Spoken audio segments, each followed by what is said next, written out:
Welcome to my channel. As a layperson, I'd like to share my understanding of Scripture. Today I want to talk about Jubilee, the Jubilee years, and the Messiah's return.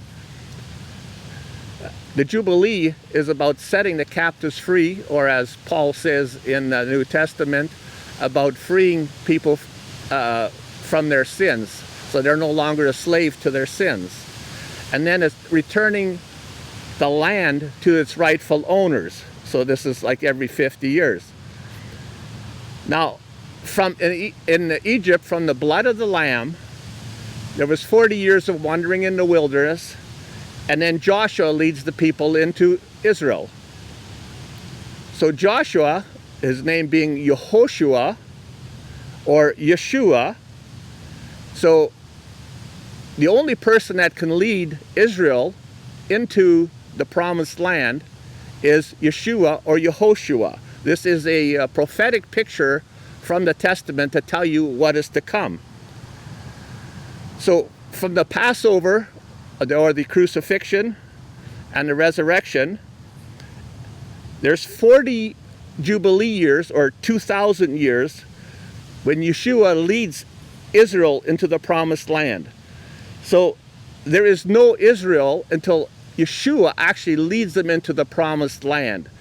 Just as Jacob was chosen, he chooses who goes into the promised land. That is your first resurrection.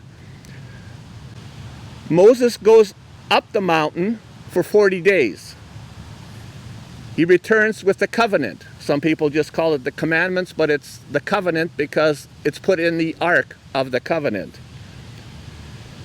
This is a picture of Yeshua ascending to heaven. 40 Jubilee years again, 2,000 years. He returns to renew the covenant, and that is to write it in our minds and in our hearts. Some people are saying there's going to be a new covenant, but God does not make mistakes. He accomplishes all his purpose. It will be a renewing of the covenant, and that is your wedding there.